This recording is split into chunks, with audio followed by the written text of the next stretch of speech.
Audiencia de Inspiración entre Letras, soy María Luisa Aguilar González, como bien saben, y en esta noche tengo un invitado muy especial, muy importante, porque está también muy inmiscuido en los temas literarios, es escritor, ha sido gestor cultural, ha ganado varios premios de poesía, pero bueno, les voy a platicar un poquito.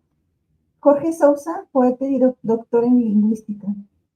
Dirige la Cátedra de Poesía y Periodismo Cultural Hugo Gutiérrez Vega, director de Cultura, Arte y Sociedad en el Centro Universitario de Chapala de la Universidad de Guadalajara. Por su obra poética recibió el Premio Jalisco 2015 en el ámbito literario, el Diploma a la Excelencia en la Feria del Libro de Lassi, Rumania en 1918 y en 2021 fue designado creador emérito de Jalisco. Autor de cerca de 40 libros de poesía, ensayos y antologías, algunos de ellos publicados en otros países.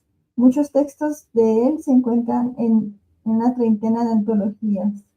Y bueno, pues como bien acabo de mencionar, es poeta y les voy a leer un poema de él antes de pasarlo a cámara. Alguna vez, lo sé, tuvo una cara. Alguna vez, lo sé, tuvo una cara, un hombre gris, una memoria abierta y una ciudad con árboles. Tuvo una casa vieja y una luna repleta de como farol en alto sobre el techo del mundo. Pero vino la niebla con sus manos deshechas, con sus vendas sonámbulas y escondió sus sílabas. Untó su baba en mi piel, adormeciéndola, y entorpeció el arroyo de mis voces antiguas. Vino la niebla con cristales de plomo y cultivó en mis ojos negras malvas. Tendó cansadas telarañas en mi rostro y mi cuello, envejeciéndolos. Me convirtió al fin en este hombre que en sus manos perdió todos los gritos y que convoca en las otras nocturnas el resplandor, las llaves y el milagro. Una disculpa, como que la imagen la tenía muy con letra chiquita y pedí una disculpa porque me trabé y también por los ladridos. Como saben, pues transmito desde mi casa, entonces por ahí escucharon los perros. Para ya no dejar al invitado en espera, le voy a mandar al escenario. Hola, maestro Jorge Sousa, ¿cómo está? Hola, ¿qué tal? ¿Cómo están? Espero que muy bien. Sí, Yo estoy súper muy bien, bien. muchas gracias. Qué bueno, ¿no? Pues yo le decía a usted antes de entrar aquí que es un gusto que se me haya hecho la entrevista. Ya ve que nomás como que no se nos daba Sí, hombre, desde pero mira, hace meses. estamos aquí. Y aquí estamos. Profesor, bueno, tiene usted mucha trayectoria. ¿Cómo fue que comenzó su gusto por las letras? ¿Lo recuerda? ¿Cuál fue su primer acercamiento a la literatura? Pues primeramente, muchas gracias por la entrevista, María Luisa. Me da mucho gusto estar aquí contigo. Tú que escribes también poesía y que estás comenzando en este camino, pues te felicito por estos esfuerzos que estás haciendo para visualizar, ¿no? A quienes escribimos poesía. Y bueno, pues muchas gracias por todo eso. Un gusto. Y bueno, pues mira, yo empecé a gustar de la poesía cuando era muy pequeño porque mi mamá, que a veces nos cantaba, también a veces nos decía poesía a mi hermano y a mí. Ella se sabía, no sé, yo creo que 100 o 200 poemas de Gustavo Adolfo Bécquer, de Admirón, Gutiérrez Nájera, de los autores.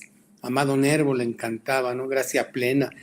Y así nos aprendimos muchos poemas desde chiquillos, desde que teníamos 6, 7 años. Luego, como a los 10 años, 11 años, pues yo empecé a querer imitar a estas personas, a estos escritores, y hacía pequeños versitos, ¿no? Para mi abuelita, para mi mamá, para alguna niña, pero esos jamás los enseñaba, eso los guardaba con mucha vergüenza, ¿no? Y y luego ya cuando tenía 10, 12, 13, 14 años, empecé a escribir en un cuaderno poemas, muy siguiendo digamos, la forma de trabajar de Becker, Ok. que me encantaba, ¿no? Gustavo Adolfo Becker, pues me ponía, pero muy, muy encendido, ¿no? Con todos los poemas que tenía, ¿no? Que cuando me lo contaron sentí el frío de una hoja de acero en las entrañas. Me apoyé contra el muro y un instante la conciencia perdí de dónde estaba. Cayó sobre mi espíritu la noche. En ira y en piedad se anegó el alma. Y entonces comprendí por qué se llora. Y entonces comprendí por qué se mata. ¿Quién me dio la noticia? Un fiel amigo. Me hacía un gran favor, le di las gracias. Y así, pues me aprendí muchísimos versos de Becker, claro, el de las oscuras golondrinas ya ni se diga, ¿no? Y lo mismo de Amado Nervo, ¿no? Aquel libro de La amada inmóvil, ¿no? Donde que se lo escribió pues a su amada muerta, a Ana, con la que vivió 10 años, que luego supimos que, bueno, pues él no la llevó al doctor, no se murió porque no la llevó al doctor y la tenía escondida, pero cuando yo era muchacho, pues no sabía todo eso, ¿no? Wow. Y pues gracia plena, todo en ella encantaba, todo en ella traía, su mirada, su gesto, su sonrisa, su andar, el ingenio de Francia de su boca fluía, era llena de gracia como el Ave María, quien la vio no la pudo ya jamás olvidar. Y así, y entonces ya en la prepa le enseñé a un amigo mi cuaderno de poemas, digamos, ¿no? Me dijo, ah, caray, eres poeta. Y yo, gulp, no, yo nomás escribo, pero no soy poeta. Y luego, pues, entré finalmente a la Facultad de Filosofía y Letras, a la carrera de filosofía, que me encantó conocer lo que pensaban los grandes hombres, ¿no? Desde Platón, Sócrates, Heráclito, Parménides, todos ellos. Sí, Y claro, ahí, pues, Aristóteles. ahí ya me encontré con amigos que escribían poesía, como Ricardo Yáñez, que es ya muy, bueno, tiene una obra muy extensa, Gilberto Mesa, Carlos Prospero y otros amigos.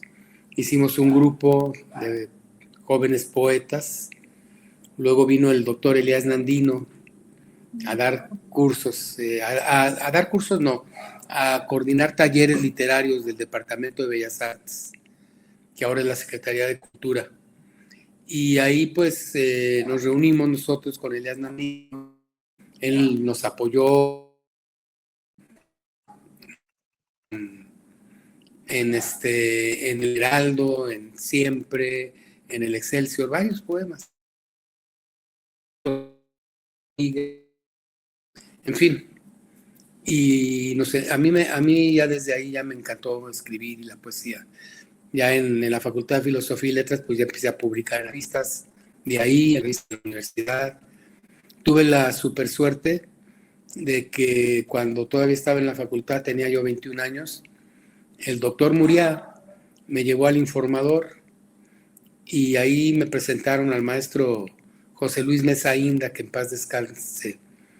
Y Mesa Inda me dijo, bueno, pues tráeme un artículo cada 15 días, cada semana, me dijo, para la sección del domingo. Entonces yo le llevé el primer artículo y me tachó casi la mitad. Y Wow. quedé a componerlo. Ya fui a componerlo y a la semana siguiente me lo publicó. Y luego otra vez llevé otro y a la semana siguiente me lo publicó. Me pagaban 15 pesos por artículo. Te hablo de 1973, 72, por allá lejos. Y me empezó a gustar escribir. Pero pues obviamente yo tenía que vivir de algo. Yo vivía de dar clases en preparatorias, en el Colegio Cervantes, en el Colegio Inglés, en el Colegio Americano, puros colegios privados. Yo Sí. daba clases de literatura, de taller de redacción, taller de lectura, porque me casé muy chavo. Ya a los 21 me casé, entonces ya estaba casado. Y pues había que mantener a la esposa y luego al año a un hijito, ¿no? Y Mm. estuve dando clases así hasta que un trabajo en Puerto Vallarta como jefe de comunicación en el fideicomiso de Puerto Vallarta. Yo ya tenía 26 años y me fui a Vallarta 13 años. Allá pues escribí en los periódicos que había de allá, Fui 2 veces director de cultura del ayuntamiento, dirigí el periódico Vallarta y luego el periódico El Diario de la Bahía. Y así, y ya empecé a vivir del...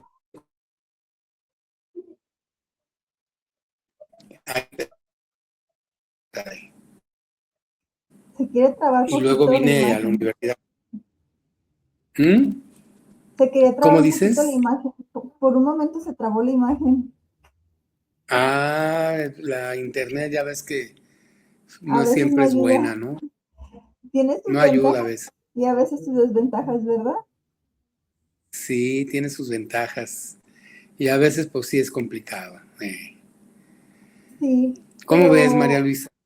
pues la verdad que con una gran trayectoria, usted, ¿cómo, o sea, ya más, gracias a su mamá comenzó el amor por las letras y empezó desde los grandes, Sí, o sea, con poetas, los clásicos, por así decirlo, los que no deben sí. faltar de cabecera, para ser un niño, pues voy a empezar a leerle poemas de ellos a mi hijo también yo. Uh-huh. Ok. El, ¿cómo, ¿Cómo ha sido para, pero hasta la otra parte, ser escritor, pero también esta parte del maestro? ¿Cómo fue su primera experiencia siendo maestro? ¿Y qué fue lo que más le gustó? Yo sé que fue por necesidad, porque pues obviamente, como usted dice, tenemos que comer, pero ¿cómo fue su primera experiencia? ¿Cuál fue el primer reto que tuvo? ¿Y cómo vinculó el amor a los libros o el gusto por los libros a sus alumnos en sus primeras clases?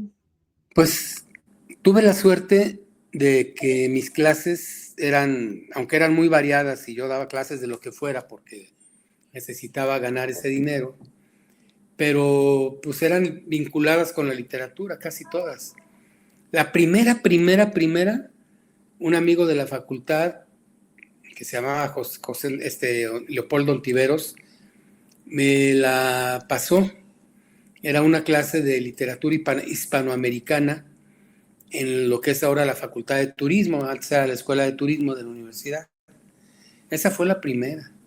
Y sí, los alumnos estaban casi todos más grandes que yo, pero aprendí, como decía un amigo, yo le decía a un amigo, oye, ¿y aprenden tus alumnos cuando das clase? Pues ellos, yo no sé, pero yo aprendí un montón. Así yo también. Aprendí un montón de literatura hispanoamericana dando clases. Y luego de eso di clases en todos estos colegios que te cuento, en el inglés, etcétera. Y daba clases de filosofía, de letras, de literatura, hasta de teatro di.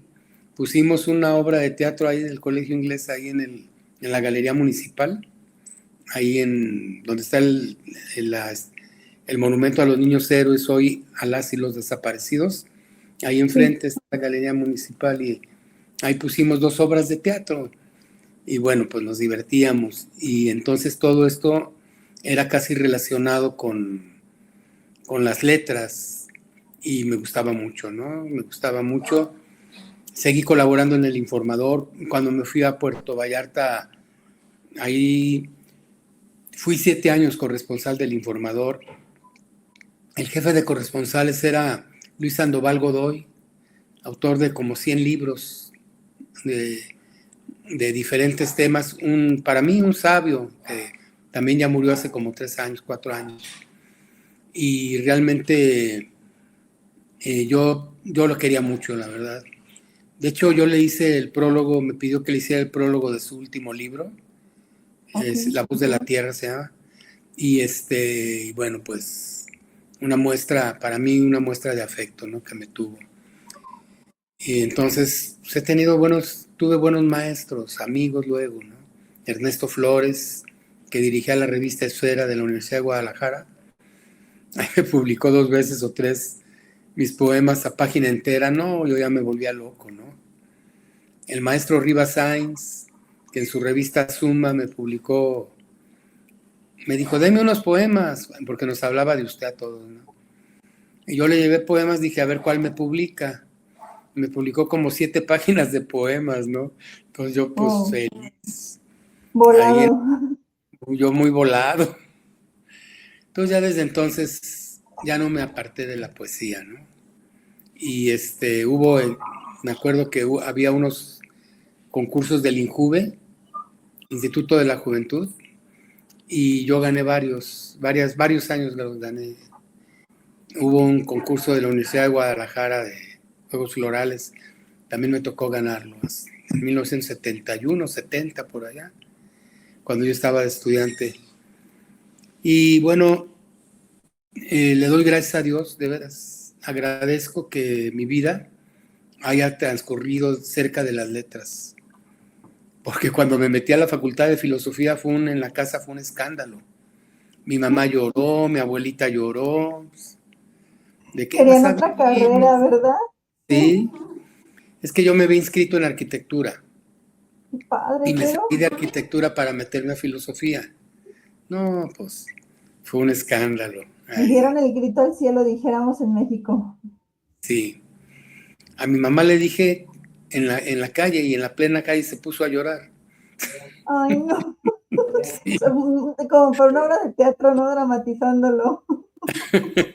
Una tía muy, muy, muy cercana, que yo quería mucho y ella me quería mucho, me auguró que me iba a volver loco. Entonces, estaba No, pues, complicado. tenemos esos presagios, los que estamos en letras y bueno, antes filosofía y letras, pero tenemos esos presagios los que estamos tan cerca de la literatura, la gente dice, ay, tanto que divaga o no sé cómo nos ve la gente, Sí, hombre. pero es parte de la Y experiencia. sí, el esposo de esa tía tenía muchos libros, porque en mi casa no había libros casi. Y el esposo de esa tía tenía muchos libros y eran los que yo leía y a veces le hurtaba. Era un Pero buen tío ese, mi tío Víctor. Y mm, luego ya con los amigos, María Luisa, pues ya con los amigos te vas fortaleciendo, ¿no? Ya ves que todos están en lo mismo. Hicimos muchas lecturas conjuntas en muchas partes.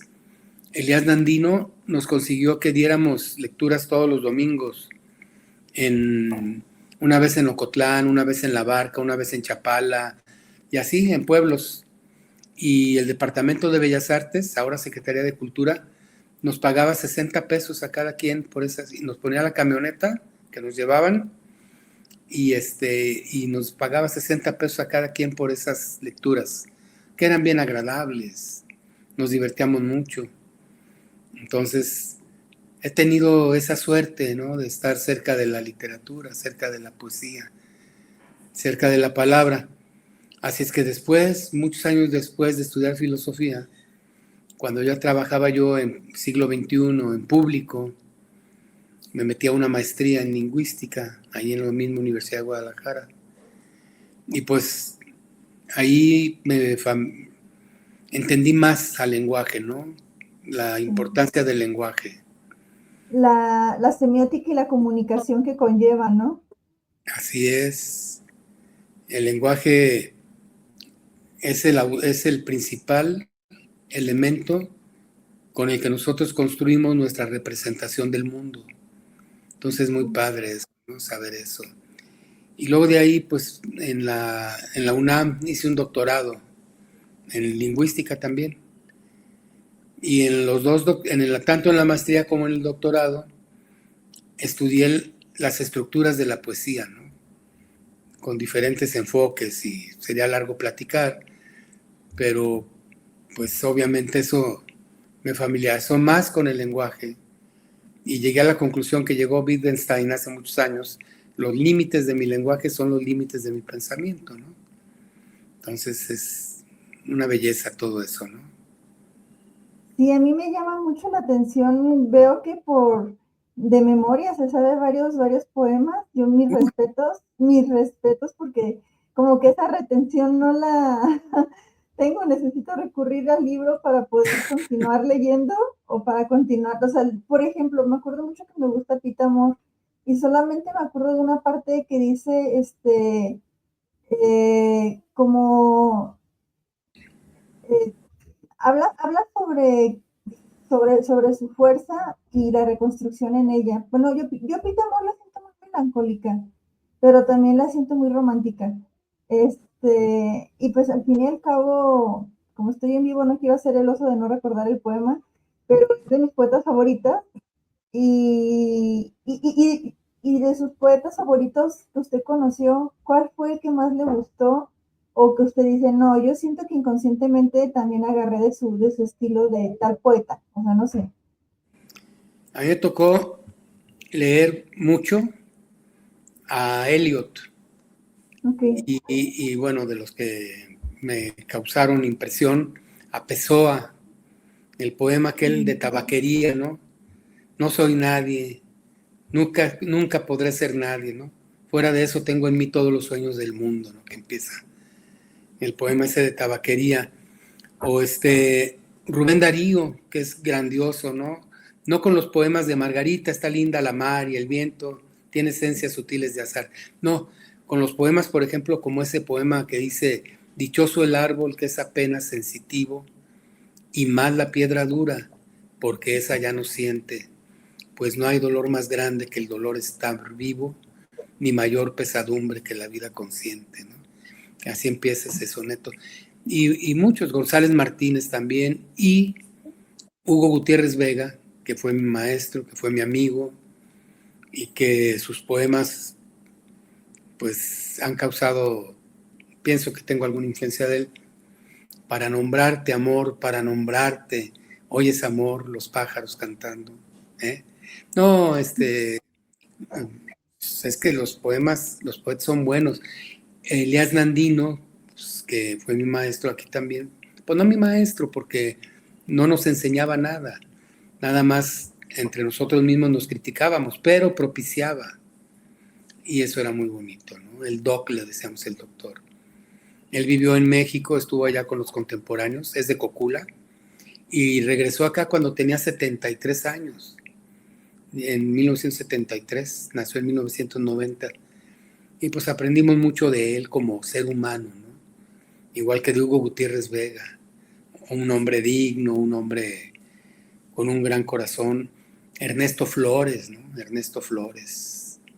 Entonces, de todos ellos se va quedando uno con unos recuerdos y claro que los poemas te los vas aprendiendo, ¿no?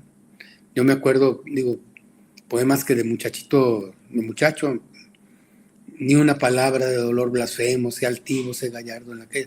Poemas de Gutiérrez Nájera, las novias pasadas son copas vacías, en ellas, pues, todas las de Díaz Mirón, no intentes convencerme de torpeza con los delirios de tu mente loca, mi razón es salpar luz y firmeza, firmeza y luz como el cristal de roca, pero te los aprendes porque te gustan y los repites y los ves y te identificas y encuentras que tus emociones que no se pueden decir con palabras, en realidad los poetas las dicen y te reflejan, ¿no? Entonces, ahí dices, increíble, ¿no? González Martínez, ¿no? Y ante la eterna sombra que emerge y se retira, ¿no? Y todo será inútil y todo será en vano, será el afán de siempre y el idéntico arcano y la misma tiniebla dentro del corazón. Entonces, todas esas cosas que uno siente y que no hay palabras para decirlas, pues el poeta las dice. Y entonces es cuando tú dices, Dios mío, qué barbaridad, ¿no? Pues, Manuel José Otón, ¿no? Con sus el idilio salvaje, ¿no? En el desierto, ese amor imposible. Todo eso ahí va quedando reflejado y te va marcando. Y te vas enamorando de los poetas, de sus obras.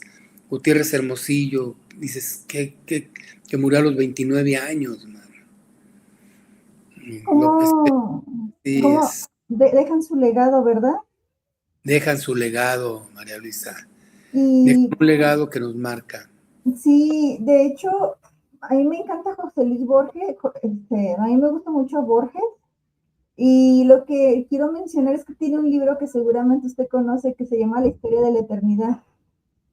Y en la Uh-huh. historia de la eternidad, él menciona, si mal no recuerdo, que hay como cuatro formas de prevalecer en este mundo. Una es a través pues bueno, la biología, lo natural, tener hijos. De los hijos, la otra manera es la palabra, o sea, si lees o dejaste algo artístico. Y la tercera también tenía que ver con la historia, si hiciste algo memorable históricamente. Y yo me acuerdo mucho cuando lo escucho o sea, remito a Borges, simplemente es lo que dicen, los escribieron, ya no está, pero dejaron una historia para la eternidad. Está muy padre ese libro, es de mis favoritos. Qué bueno, síguelo leyendo y apréndete sus frases, de veras. Borges, pues sí, Sí, era un gran tipo, con un humor fabuloso, ¿no? Ya ves que tuvo una plática con Juan José Arriola porque fue a visitarlo. Borges hizo una colección, le pagaron para que seleccionara 1000 libros de todos los tiempos. Digo, perdón, 100 libros de todos los tiempos. Y entonces en esos 100 libros seleccionó a 2 mexicanos. Por cierto, los 2 jaliscienses. Seleccionó a un libro de Juan José Arriola y seleccionó de Juan Rulfo Pedro Páramo, ¿no? Entonces una vez hizo un soneto a Ciudad Guzmán, Borges. Y una vez que habló con Juan José Arriola, ya ves que Juan José Arriola hablaba y hablaba y hablaba y hablaba, ¿no? Y Borges pues casi no hablaba. Entonces, cuando es famoso eso, ¿no? Cuando terminaron de hablar, los periodistas le preguntaron a Borges, oiga, a Arriola le preguntaron, oiga, ¿y qué? ¿Cómo estuvo? Dice, no, pues pasó como siempre, hombre, no lo dejé hablar. Y luego le preguntaron a Borges, oiga, ¿cómo estuvo su conversación con Arriola? Dijo, muy bien, me dejó filtrar 1 o 2 silencios. así como que apenas si me dejó hablar. Apenitas. Y luego tuvo también una conversación muy famosa con Rulfo, ¿no? Que le digo, ¿qué hubo? ¿Cómo le va a Juan? Ah, le dijo, Juan, dígame Juan, pues entonces usted dígame Jorge. Le dijo, no, yo solamente le diré Borges, porque Borges pues, solo hay uno. Dice, ¿y cómo le va? Pues aquí, muriéndome, le dijo Juan. Y le dice, entonces no le va tan mal, le dijo Borges. No hay nuestro estilo tan existencialistas que somos de repente, ¿verdad? Sí, le dijo Rulfo, ¿cómo que no? Dice, pues no, dice, malo sería ser inmortal, imagínese usted, pero si Bueno, está muriendo no le va tan mal. En fin, qué bonita sí, manera de concebir la vida. ¿Me permite leer otro poema suyo ahorita que estoy agrandando más la pantalla para leerlo mejor? cómo no. Miren, esta poesía, este poema es del maestro Jorge Sousa. Dice, se titula Soy el amor que duele en ti, el que siembra. Soy el amor que duele en ti, el que siembra el sueño de la carne en tus miembros desnudos, el amante que vuelve, el que sacude el viejo sol ante tus ojos encendidos, el que derrama luz sobre tus párpados, el que suelta tus muslos, peces perfectos, a nadar en la sombra, el que navega en ti, a través de ti hacia la madrugada rota. Soy el dueño de ti, el poseedor del sueño que padece tu cuerpo entre las sábanas, la palabra que hiere la fibra más profunda de tu lengua, la voz de sal que te estremece cuando la tocas. Soy el que apaga los cantos de tu sed en esas noches largas cuando no caen tormentas. Soy el que hace de ti esta mujer que eres, tu enemigo mortal, tu desconsuelo. ¿Qué tal? Perteneciente a solo tu desnudez vence la muerte, ¿correcto? Correcto, sí. Ahí Este está. poema, tiene mucho amor, tiene mucha pasión inmiscuida. Sí, sí, sí. ¿Cómo fue para usted ganar su primer premio en la literatura? ¿El qué, perdón? Porque, ¿cómo fue para usted la experiencia de ganar su primer premio literario?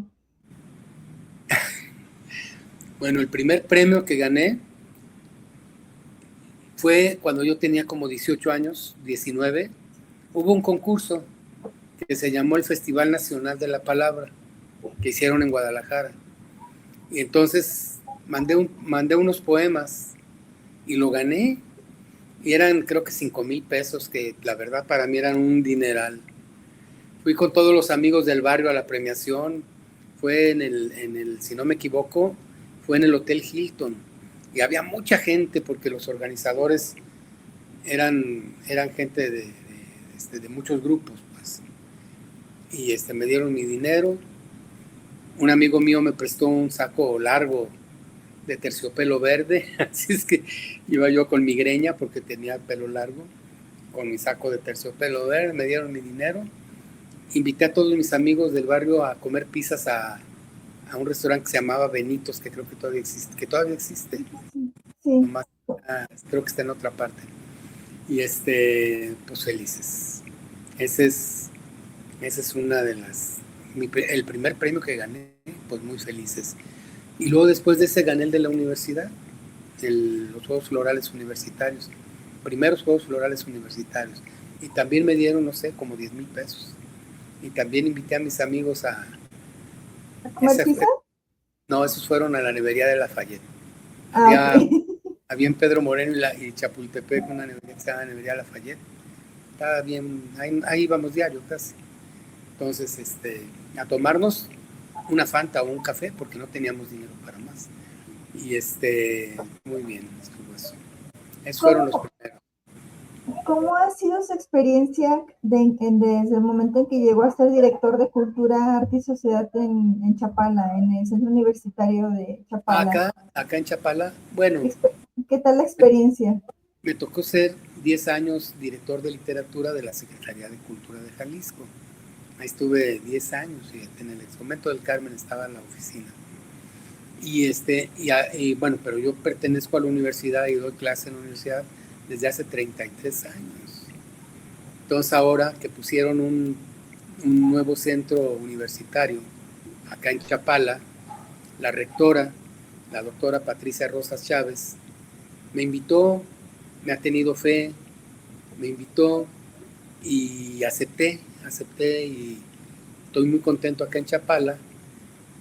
Trabajo muy a gusto, ella es una persona incansable, así es que eso sí, estamos muy, muy trabajadores, pero contentos y el campo de trabajo pues es la cultura, que es lo que me he dedicado pues prácticamente toda la vida, ¿no?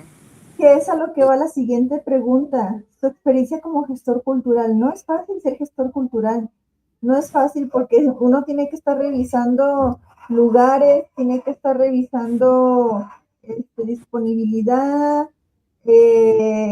la vialidad, lo viable que sea, acepta el evento, sí, no, dónde, cuándo, cómo. También es toda una chamba de relaciones públicas ser gestor cultural. ¿Cómo la ha ido con eso? ¿Le gusta? Fíjate, me encanta, lo que he hecho me encanta. Fíjate, María Luisa, en tiempo que yo comencé esto, no existía la gestión cultural así como disciplina. Es prácticamente una disciplina nueva. No sé, a tener que 30 años, las maestrías en gestión cultural o eso. Y yo te hablo de hace muchísimos años más, de hace muchos años más. Primero con Elian Andino, él me encontró un trabajo ahí en el Departamento de Bellas Artes. Un trabajo que se llamaba subdirector de literatura. Yo tenía, no sé, 21, 22 años. Y no existía lo que llamamos gestión cultural. Simplemente organizabas tus eventos, organizabas tus actividades, invitabas gente por los medios, por los periódicos, porque antes los periódicos se leían mucho. Ahora pues ya sabemos que Internet es el principal medio de comunicación. Pero antes los periódicos se leían mucho, ibas a los periódicos, decías de tus eventos y se llenaban, ¿eh? Y eso fueron mis primeras experiencias. Eventos literarios. Vino el doctor Nandino, a veces me decía a quién invitar y otras invitaba yo a quien yo quería. Por ejemplo, yo invité por primera vez a que diera una lectura, lo digo por ser conocido él, a Dante Medina, que además es muy amigo mío y compadre además. Pero pues él tenía 17 años, ¿no? Cuando dio su primera lectura de poesías ahí en el patio de Los Ángeles, que yo lo invité. Y yo tenía 21, ¿no? Entonces, esas fueron mis primeras experiencias. Pero luego, en Puerto Vallarta, el fideicomiso de Puerto Vallarta, que me nombró director de comunicación, yo trataba con la prensa, también al mismo tiempo me pidió mi jefe que hiciera unos talleres de arte para niños. Entonces, ahí en la isla del río Cuale, hicimos unos talleres de pintura, de literatura, de canto, de música, de varias cosas para niños, de danza, y fueron muy exitosos en aquel tiempo. Es otra experiencia que tuve. Me nombraron 7 años delegado de Bellas Artes allá en Puerto Vallarta. Y siendo delegado, el entonces presidente Jorge Lepe me nombró director de cultura. Él fui el primer director de cultura de Puerto Vallarta. Yo ya tenía como 28 años, 29. Y luego el presidente que siguió, Aurelio Rodríguez, que en paz descanse, también me volvió a nombrar director de cultura. Entonces ahí ya pues hacíamos una revista, festivales, llevé un montón de poetas a Puerto Vallarta, etcétera. Estaba joven, pero no existía como tal la disciplina de gestión cultural. Nadie te hablaba, eres gestor cultural, ¿no? Era algo así como una carrera, una actividad administrativa, más que una carrera como ahora de gestión cultural, ¿no? Ahora pues ya sabemos que ahí en la universidad está la carrera de gestión cultural, el CONACULTA hizo otra y así, ¿no? Sí, antes de proseguir, quiero mandar saludos a Sara Cardona Muñoz, a Julio Brote, a Armando Alvarado. Yo también saludo a Y, Sara Cardona. Sara Cardona, ¿la conoces? Hola Sara. Una excelente persona, un gran ser humano. Sí, de Sí, acuerdo. pues por ahí andan, ahí nos están viendo y los que nos verán también después de que se acabe la entrevista.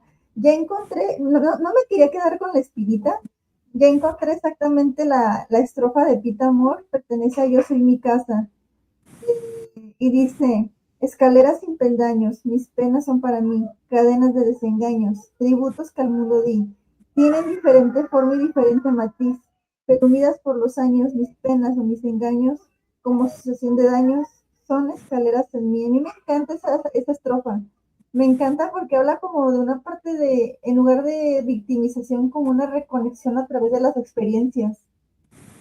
Sí, yo recomiendo siempre que lean la poesía en voz alta y despacito. Y eso llega profundo. Y déjame Sí, mandarle un mensaje a Sara. Mira, Sara, ya tengo barba blanca. ¿Eh? sí, Tiempo sí, pues pasa. sí, el tiempo pasa y su experiencia como maestro en la Universidad de Guadalajara, ¿cómo ha sido? Yo me acuerdo que con usted tomé la clase, este, no fue semiótica ni semántica, tenía que ver Sociología de con la literatura, me parece. sociología, Creo que ajá, se llamaba sociología de la Sociología de la literatura. literatura entonces. Sí, era una Y era en especializante, una línea. materia. Sí. Sí, de hecho, curiosamente, no nos habíamos topado hasta una vez que estuve con Alfonso Colligan en la entrevista. Yo siempre lo trataba a usted por internet. Y hasta hace como 5 años fue que tuve el gusto de tenerlo cerca, porque Ándale. nomás si Oye, no, pero no no fue nos hace 5 años, ¿no? veíamos. Fue hace como 3, ¿no? O 2. Con Alfonso Colligan, Sí. no, creo que fue hace más, porque yo, por ejemplo, mi primer poemario lo publiqué en el 2021, creo. Ah, caray. Qué rápido pasa el tiempo. Va pasando muy rápido el tiempo. Pues ya estamos en agosto, ya Fíjate. estamos a mitad del año, Sí. No, ya pasamos la mitad. ya la pasamos. El 30 ¿Cómo, de, 30 de julio, cómo ha de sido para junio. usted la experiencia de ser docente? La experiencia de ahora enseñarle a los demás sus conocimientos y qué retos ha tenido. Bueno, antes me gustaba mucho. Cuando yo era muchacho, me gustaba mucho. Y hubo algunos alumnos que sí aprendieron y eso es bien bonito siempre. Ahora ya no me gusta tanto porque siento que o que me falta enseñar realmente lo que, o no enseñar porque ya ves que ahora el constructivismo pues, habla de que hay que construir el conocimiento entre los dos, ¿no? Pero ahora siento que los resultados que yo quisiera son muy difíciles, solo se logran en unos cuantos alumnos, ¿no? Y eso pues me cansa un poco. Me gusta dar clase en maestría, Por ejemplo, ahorita doy clase en la maestría, he estado dando estos años clase en la maestría, una de maestría de lexicografía y producción editorial de la Universidad de Guadalajara con la Academia Mexicana de la Lengua. Ahí esa me gusta. Son pocos alumnos, son muy, muy listos, están muy pendientes, puedes dialogar con ellos y eso me gusta. Y la otra materia que también me gusta dar ahí también en otra maestría, en la maestría de literacidad, se llama Desarrollo del Lenguaje y Literacidades, ¿no? Y formas de literacidad. Y esa también me gusta mucho porque hablas de cómo se desarrolló la oralidad, que es la primera tecnología de la literacidad, la escrituralidad, que es la segunda, digamos, la imprenta, que es la tercera, los medios informativos digitales, que son la cuarta, y bueno, ahora hay que tomar en cuenta también inteligencia artificial, ¿no? Que es otra cosa totalmente distinta y que está cambiando y va a cambiar el mundo y nos va a llevar no sé a dónde. Sí, hay muchas disputas precisamente sobre la inteligencia artificial. Tengo un conocido que sí me propuso que hiciera, que buscara a alguien para entre tres hacer un conversatorio, casi debate sobre la inteligencia artificial y su invasión en las obras artísticas. A mí Ah, me llama mucho la atención porque Indautor, cuando te registras, dice que no permite plagios y que no permite inteligencia artificial. Y yo siempre me he preguntado, ¿cómo lo revisan? O sea, ¿cómo te puedes dar cuenta? Bueno, sí, cuando tienes la sensibilidad y la experiencia, sí dices, ay, esto está como raro. Pero si no la tienes, ¿cómo te das cuenta si fue algo sacado por IA? Siento que los que hacen concursos tienen doble tarea. O sea, distinguir. hay unas aplicaciones que funcionan para las tesis académicas, para los artículos académicos, en tanto Uh-huh. que te detectan el plagio. Eso es, Ok, súper. eso es lo que te dicen qué porcentaje de posible plagio tienes. Pero si usas la inteligencia artificial y tú no quieres que te detecten, es imposible porque puedes incluso transcribir a tu propio Word lo que te está diciendo la inteligencia artificial y nadie lo va a detectar. Me Es decía una esta, desventaja. una amiga, me decía eh, que le pidió a la inteligencia artificial que hiciera un poema de amor con su estilo y lo hizo. Dice, ¿ya has de cuenta mi estilo? O sea, es muy complicado. Ese es un tema entre muchos otros que van a requerir, que van a exigir cambios en nuestra mentalidad. Así es. Sí, no, o sea, es que tiene sus ventajas y sus desventajas. Por ejemplo, yo en cuestión de lo que se escribe, pues yo estoy en contra de andar plagiando o hacer cosas que no son de uno, si no se está citando nada. Se me hace triste que el uso que se le da, o sea, se le puede dar buen uso, pero también se le puede dar mal uso. Y es cuando digo, Bueno, chin, como a o sea, todo, ¿eh? sí, ¿verdad? Como a todo. Sí, pero ahí te va otra. Ya ves que la inteligencia artificial está en estas cuestiones que llaman, aprenden solas. Entonces, Sí, han tenido que desconectar, ha salido en los medios, han tenido que desconectar, yo me he dado cuenta de dos veces que han tenido que desconectar un aparato. Uno, porque estaba aprendiendo de otro mutuamente, estaban aprendiendo mutuamente, haz de cuenta, casi una plática entre dos máquinas, ¿no? Y lo desconectaron, pero eso fue hace como 2 años. Y ahora últimamente una máquina que empezó a hackear sistemas y entonces también tuvieron que, es el machine learning, ¿no? Que la máquina aprende sola. Entonces, este es solamente el principio, porque ahorita yo sí noto diferencia, por ejemplo, entre un texto que yo hago y un texto que me sugiere la inteligencia artificial, pero están aprendiendo de nosotros, de todo lo que les estamos diciendo. Entonces, No sabemos qué va a pasar en 6 meses, en un año. La guerra, por ejemplo, ya cambió.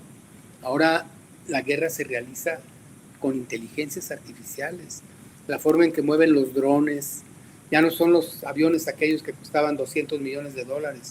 Ahora son drones de 30, 40 mil pesos, ¿no? Manejados con inteligencia artificial. Entonces, está cambiando todo en el mundo, va a cambiar todo en el mundo con inteligencia artificial y nos va a llevar a donde no sabemos. Acuérdate tú de Kodak. Kodak Sí, era una fábrica de aparatos fotografía. gráficos, era la más grande del mundo, tenía miles de trabajadores en todas partes. Cuando empiezan con las máquinas, con las fotografías estas virtuales, digitales, se acabó Kodak. Creo que vende líquidos para, no sé, vende algunas cosas, pero ya se acabó Kodak. Así se han acabado muchas fábricas de un momento a otro.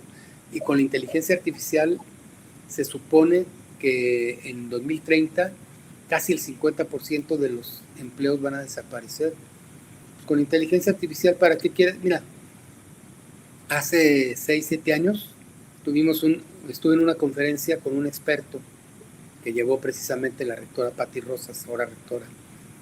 Y al final un experto en trabajos, él nos decía qué trabajos eran los más requeridos en el mundo. Y al final yo le pregunté, digo, a ver, pero ¿cuál es ahorita el trabajo más requerido? Y dijo, creadores de contenido. Y sabes ahora con inteligencia artificial cuántos creadores de contenido han despedido, como al 90 o 95%. Ya nomás los quieren para que manejen la inteligencia artificial y en vez de tener una planta de 10, 20 creadores de contenido, pues tienen a 2 que manejan inteligencia artificial. ¿Para qué los quieren? Y claro, todavía no sustituyen a los poetas, pero yo no sé hasta dónde van a aprender, ¿no? Sí, ¿no? O Es sea, porque es otra como cosa. tener, perdón, es como tener esa sensibilidad a lo mejor de cacharle si es humano o no es humano. Por ejemplo, mi esposo es ingeniero en sistemas computacionales, entonces yo sí, él me dice, es que si le das a la herramienta te ayuda a que sea como menor el tiempo, pero si lo tratas a manera de, no de plagio, sino manera como de apoyo, que sería el fin. En cuestión de algún escrito u orientación, sirve hasta como maestra. Pero lo malo aquí es cuando te vas del lado de ponerte créditos de algo que no es tuyo. Está el debate. Yo tengo este debate. Es muy buen debate, Sí, muy buen debate. sí, ya casi se nos termina el tiempo. Han pasado casi 48 minutos. Eh, ¿Te puedo leer un maestro, poema? claro que es lo que ¿Puedo leer quería un poema? decirle. Voy a Sí, leer un poema que me gusta mucho. Bueno, muy bien. es muy viejo, pero me gusta mucho. Dice, doy un trago al café, miro mi mano, la cicatriz del dedo, su aspereza. Alguna vez estuve en el principio y mi ojo de ágata, limpio como una roca, retrató el amplio grito del relámpago, la tierra del silicio y la ceniza. Bajo mi piel ahora alguien recuerda, alguien habla del viento y sus visiones, alguien teje otra vez viejas palabras sobre el veneno claro de la ruina. Doy un trago al café, todo regresa, todo vuelve de nuevo hasta nosotros. La boca busca otra vez los nombres que tuvieron las cosas algún día. Todo se va de nuevo. Doy un trago, ninguna cosa es, nada regresa, ninguna cosa fue, solo este viento levantando espejismos, esta arena que se llama la vida entre las manos. Ese me gusta. Aquí lo tengo, de hecho pertenece a Nio le puso, ¿verdad? Sí, sí, ¿Por qué porque Nio? es de un libro que se llama Saliva de qué dioses y está formado por poemas cuyo título son sílabas pero las sílabas leídas todas juntas dicen, no me acuerdo qué dicen, pero dicen una frase, este es el fin, vidrios y... No me acuerdo cómo dice la frase, forman una frase larga todas las sílabas que están en los principios de los poemas. Entonces, aquí Niu, ¿no? Era la sílaba. Es el fin del milenio. Vidrios, pájaros, vidrios rotos. No me acuerdo.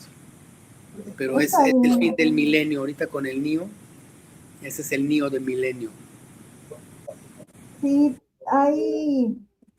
quiero agradecerle que, bueno, pues por que se haya salido de arquitectura para venir a las letras, si no, yo no hubiera conocido. Ok. No, pero pues que las cosas sigan fluyendo de manera positiva para usted. Yo sé que ahorita estamos lejos, relativamente estamos como a 2 horas de distancia si tomamos el camión, pero qué padre que esté teniendo esta experiencia en Chapala y ojalá que vengan más experiencias para que el mundo conozca a Jorge Sousa y que yo sé que ha tenido muchos eventos, muchos nombramientos también en pro de su poesía. Y nada, pues me siento afortunada que me haya dado el lugar de que por fin se me pudo hacer entrevistarlo. Yo me siento afortunado de estar aquí ahorita.